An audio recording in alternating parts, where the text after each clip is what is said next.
been back at school, isn't it? Yeah. Sorry, miss. Right, are we happy? Yes. What number show are we on? 23. I knew that.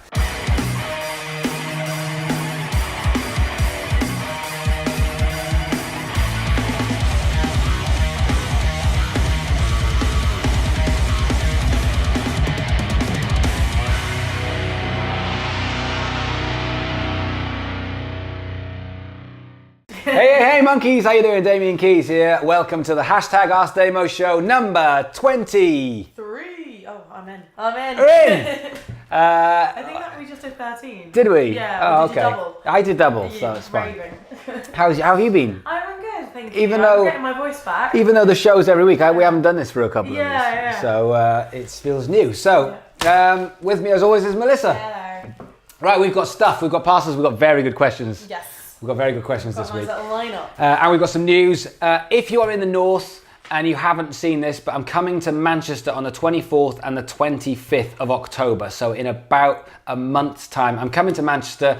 I'm going to hire out a venue and I'm going to do one-to-one tutorials, one-to-one meetings. And we're going to have a cup of tea. We're going to chat about you. We're going to chat about what you're doing. We're going to chat about your band. We're going to chat about your social media and ways that I can help. And we're going to book in slots.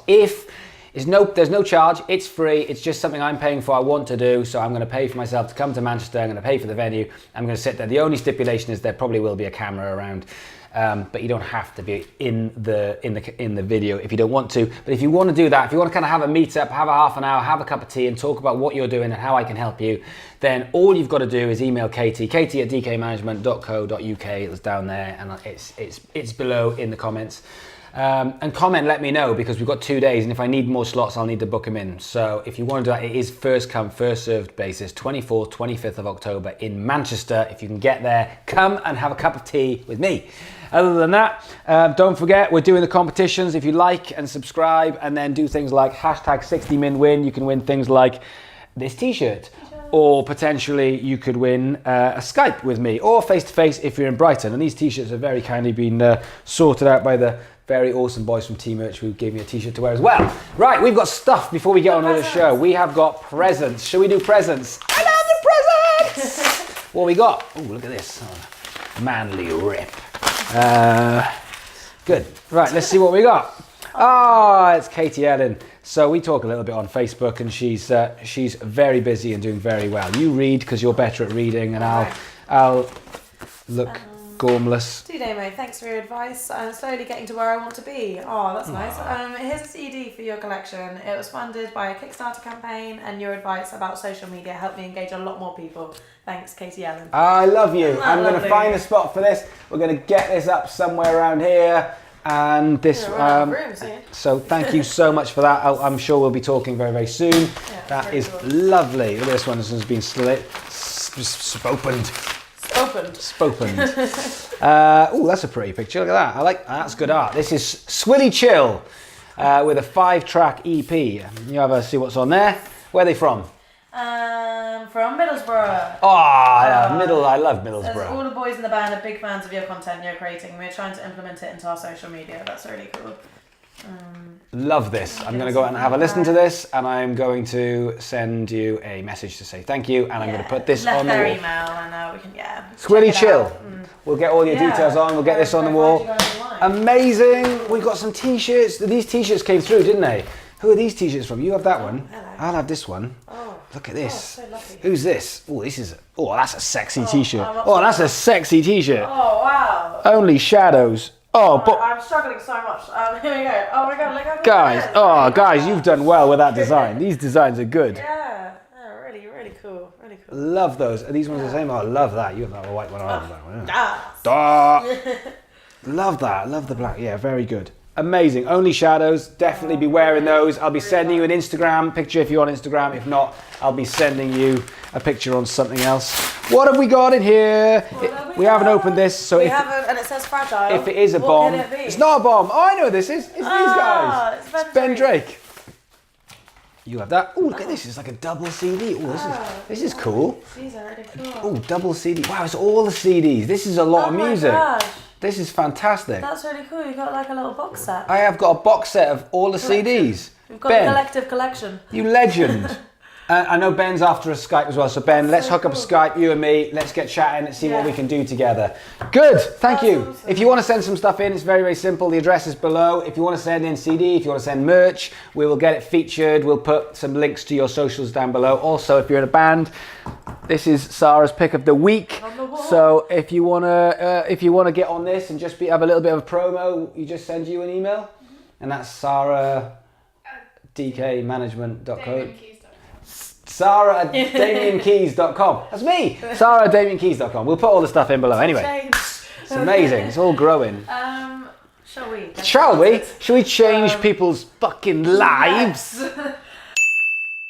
Okay, so Spencer Mason via Facebook has said, if you're starting out as a solo artist, what's the best way to get gigs? Okay, so starting as a solo artist is the same thing. So when it comes, again, we talk about this quite a lot. It's all about building the audience, but there are a few things, because different cities, different venues have different ways of actually finding the acts that they want. So firstly, obviously, they're going to want to know, can you bring some people down, of which you're going to say yes, because you're going to bring your friends. I actually think that for a lot of promoters, the first couple of gigs are actually a very exciting time for a band, and I think there are a lot of promoters who actually get quite excited about brand spanking new bands, because if you think about it, once you've been going for a little while as a band or as an artist, and you've invited your friends and they've come down to 3 or 4 gigs, then you're in the hard work period, aren't you? Yeah. Then it's like, my friends don't want to come and see us play anymore because they've seen us 3 times this month, and it becomes harder to get people down.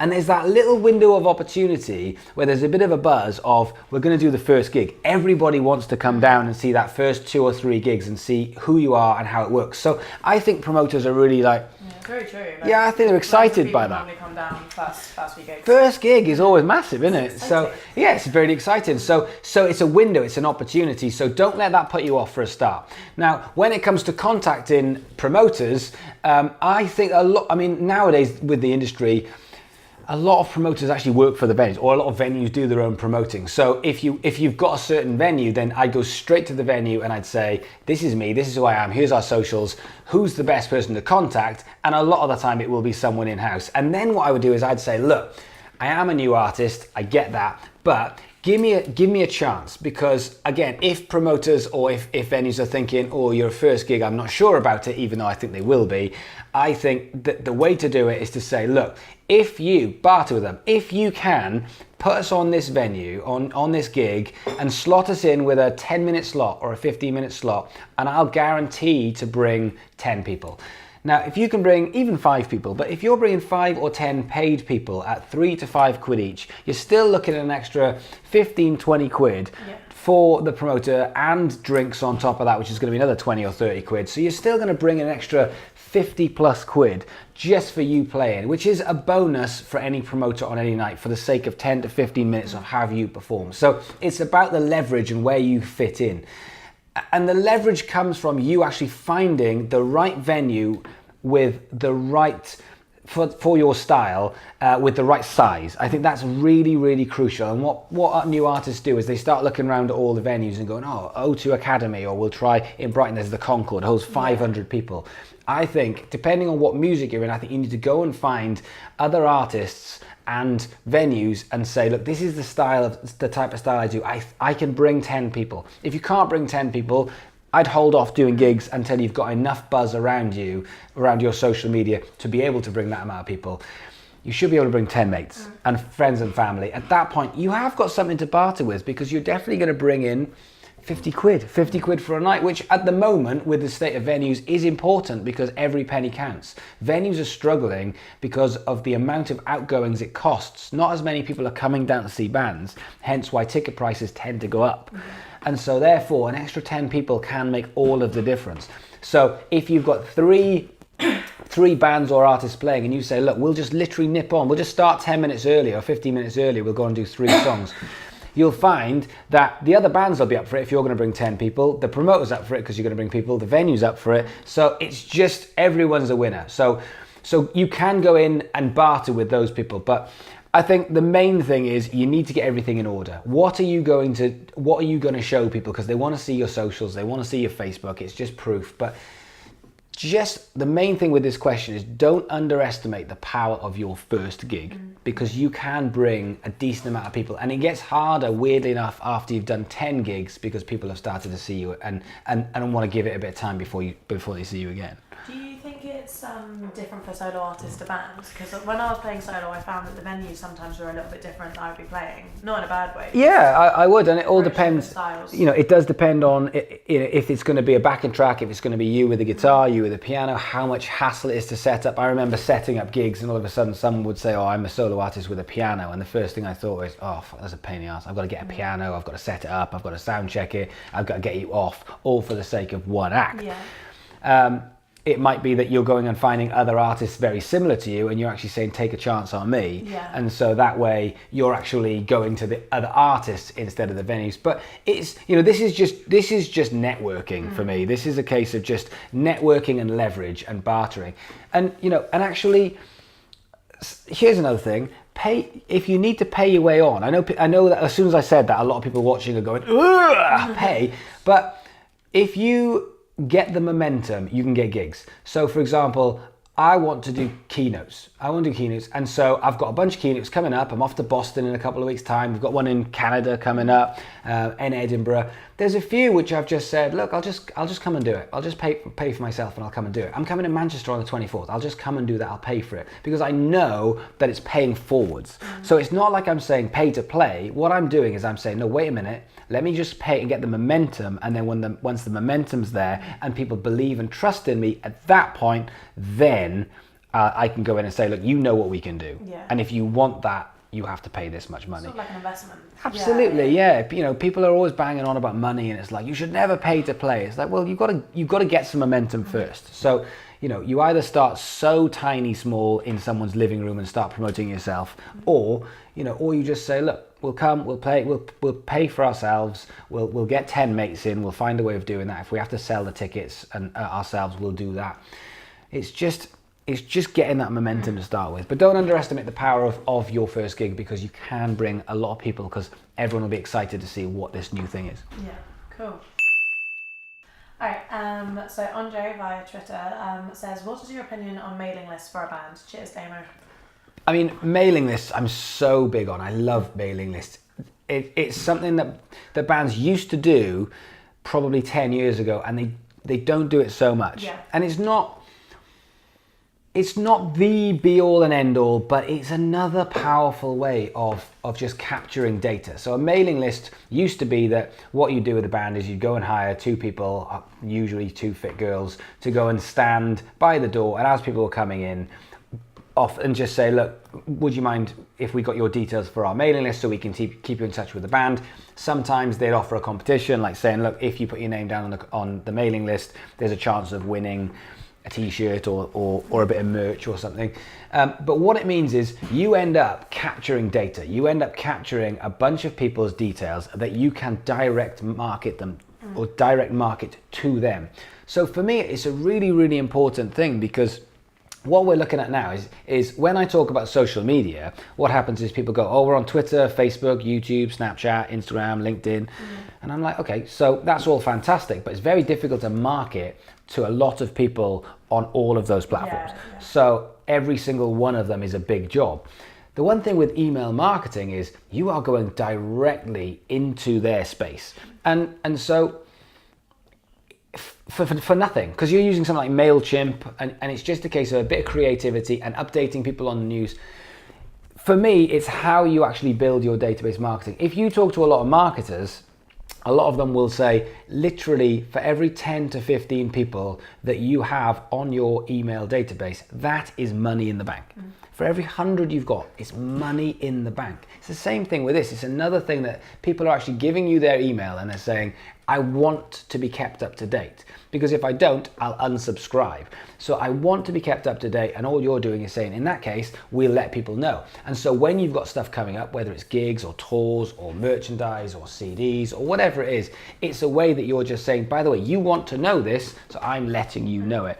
It's just, with the likes of Facebook, for example, you have got that the boost feature, which means that 1% of Facebook or 5% of Facebook is going to see, or your Facebook friends are going to see it until you boost it, or unless it's very, very important and it's getting a lot of engagement. You don't get that with email. Yeah. Literally everyone gets that email. It's coming through whether they like it or not. If they want to unsubscribe, they can, but you're not worrying about having to, you're not having to worry about boosting it. You're not saying, shit, we've already got 1,000 people on our Facebook and only 200 of them have seen it. So for the next 800, I've got to pay an extra 40, 50 quid to get them to see it. Not with email marketing. Yeah. It is literally free. As soon as you've got that data collected, you've got that mailing list, and you are sending out content. If people want to unsubscribe, they will. But if they don't, that is going to them.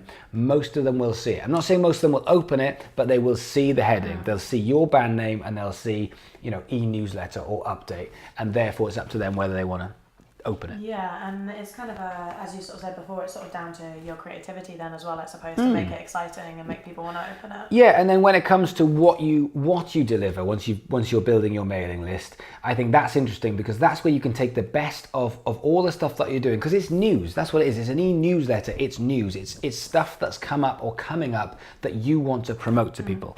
So whether you're doing gigs or you've got merch, or how you want to update on an album, or the vlogs that you're doing, if you've done 10 vlogs and you just say, these two, I really want to post these 2 vlogs.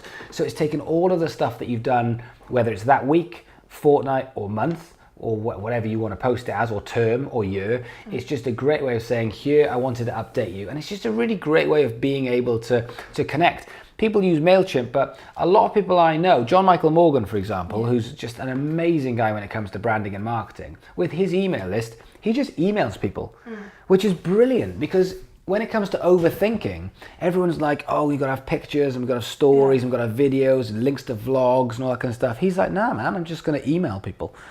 But when I get it, it just feels like an email from John. Yeah. So I read it, and I'm like, that's really good. And I think I'll probably reply to that. Really smart, and then I'll reply to him, and he's got me, because he just goes on. So we start emailing each other. It's a very smart way of doing it, rather than this advertising push. It's just a way of just saying, no, it's really simple. I'm just going to email everybody.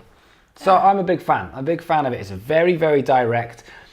People will say it's a bit old school, but as social media changes all the time, once you've got someone on your database, on your list, even if it's 50 people, that is it's an opportunity to be able to push things to those 50 people.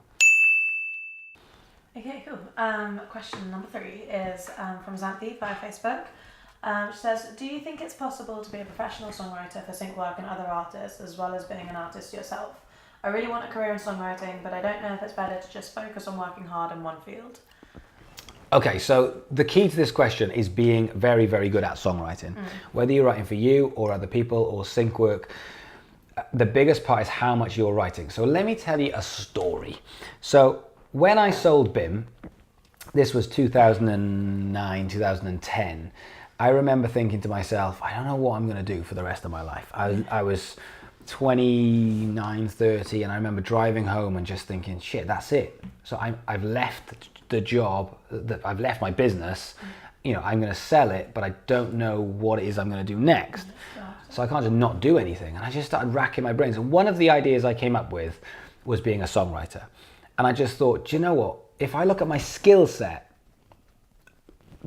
then it's very difficult to outwork me. It's just really hard, because I'll just wake up earlier than you and I'll go to bed later than you, and I'm just super competitive and super stubborn. So I was thinking, well, with that in mind, is what I'm going to do is I'm going to write 3 songs a day if needs be, maybe 5, but I'm just going to sit there, I'm going to force myself to write 3 songs a day. And what I'm going to do then is I might have some for myself if I want to go down that route, but what I'm going to do is I'm going to go and I'm going to use those songs. So things like, I'm going to go and find really great singers who look great, and I'm going to say, you're not a writer, but I'm going to give you some songs so that you can go out and do gigs and put a band around you. Then I'm going to do co-writes, and I'm going to go and find really, really good songwriters and artists from the city, or even London, or wherever I want to, even via Skype. And I'm going to do co-writes, and I'm going to write songs together.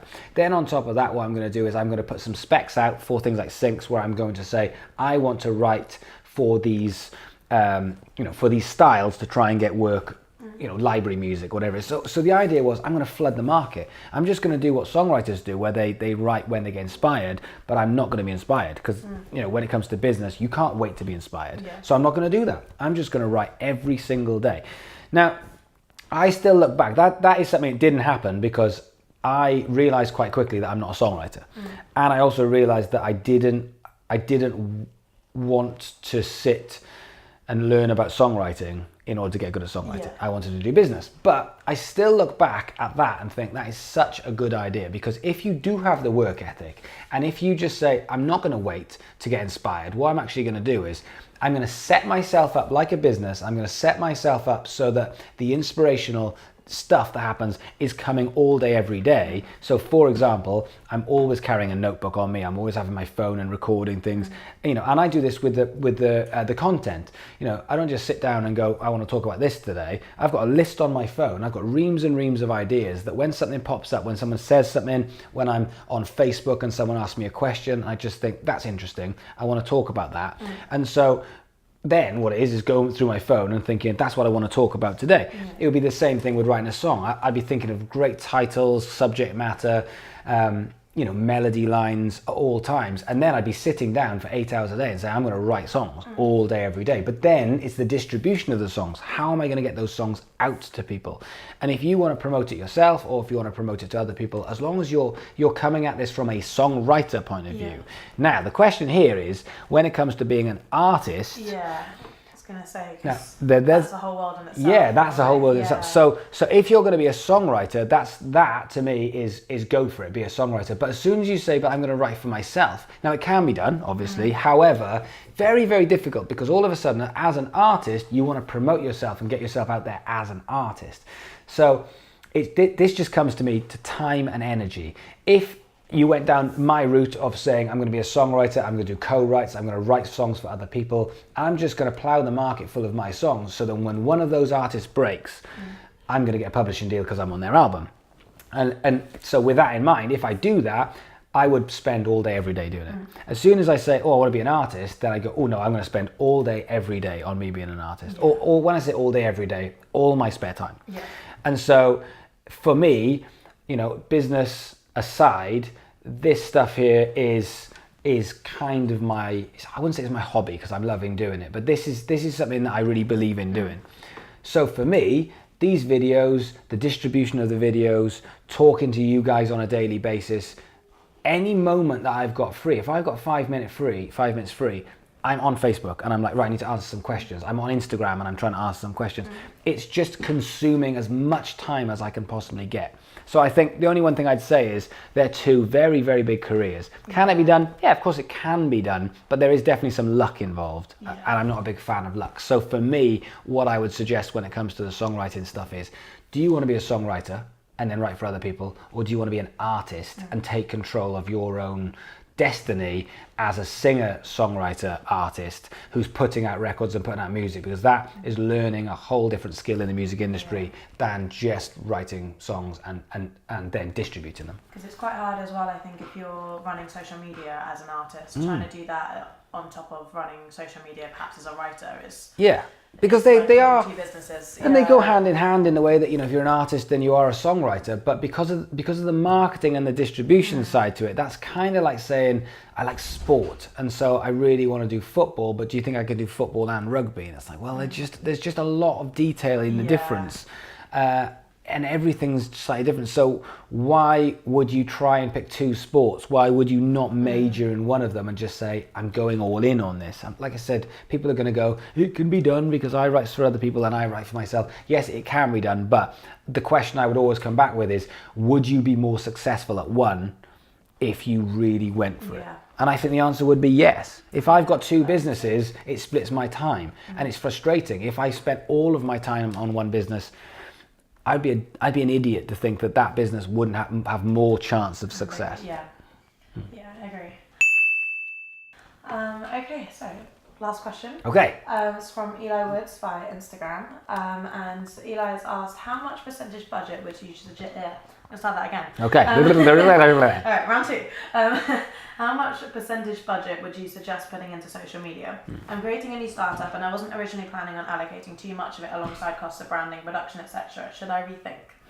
Okay, so if you go and ask a technical person, if you go and ask someone who's in social media, of which I don't think I am, I think social media for me is a vehicle. I'm in business and social media is business, and therefore, you know, I feel like I'm not an expert in social media. I'm an expert in more of the business side using social media, if that makes sense. So if you go and ask an expert in social media, I think you'll probably find a lot of them would have a 60-40 rule of making content versus distribution, or maybe 50-50.